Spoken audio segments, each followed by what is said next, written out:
we feel like this is my last attempt. That after this, there's no more hope. That you feel you've done everything you can, and you're just left alone.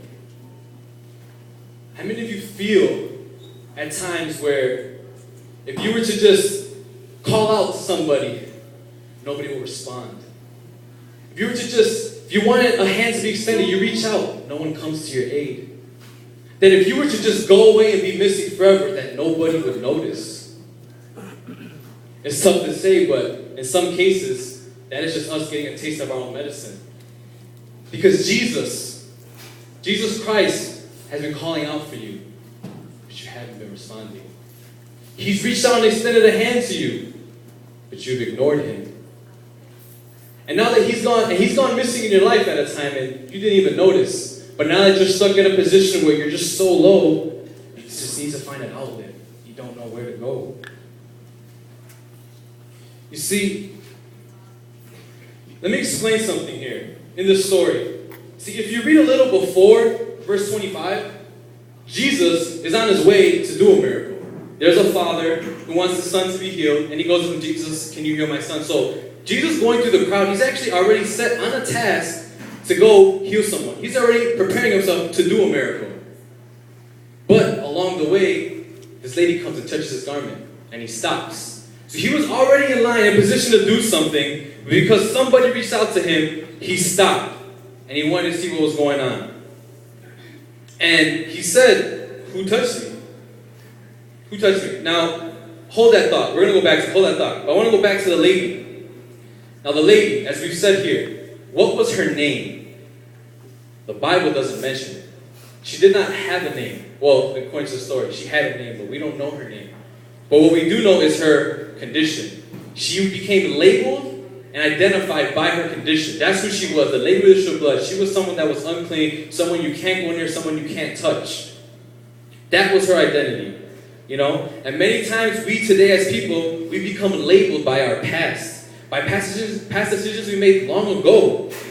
And people have a certain image of you, despite what you are now and what you're trying to be. A perfect example is if someone gets out of jail, they have a felony on the record, they can't get a job. No one wants to hire a criminal. They're not a criminal anymore, but it's on their record. It stays them. It's a mark for life.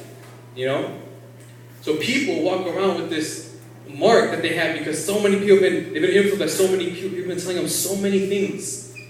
And they feel that that's who they are, that they don't even have a name. They don't even go by the name. They go by their condition.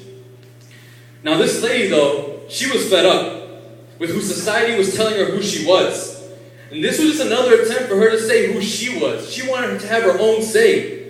And she decided not to let Jesus just walk by like everybody else, but do whatever it did, whatever she had to do to get to him. She to get to him. Now, as Jesus was walking,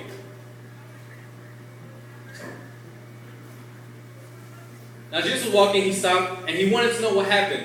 Who touched him? And the disciples were telling him, "What do you mean who touched you? You're in the midst of the crowd." He says, "I felt the power draw from me." Now, one thing I want to get at here is, she said she believed firmly that if I would just touch his garment, I would be healed. Not touch him, touch his garment. Because she had respect. See, her condition was unclean. And back then there was a law where she couldn't be around her. She had to be, it's all in Leviticus. You can read it for yourself. But basically, she could not be out in public and touching people and mingling around. You couldn't do that. If someone touched her, that person was considered unclean, and he had to be isolated himself. So she recognized her condition. She recognized what she was. So she didn't want to fully go out and disrespect Jesus by touching him. But instead she went to just to touch his garment because she knew that he had life, that he could heal her. Okay? So she recognized her condition. Many of us today, we know what's wrong with us. We know why we are in the position we are. We know why we are stuck over and over again with the same old problems. But yet, we don't want to take that step, make that effort to make a difference for ourselves. We continue going on the same routine just because we're used to it. But just because you're used to something doesn't mean it's the right thing to do. And yes, change is scary. Change is different. And it doesn't come well because it's something different, something you're not used to. But this change, a change in Christ, it's a different change than just any old certain change, because this change you'll become the person that you were meant to be. Not just any other person. So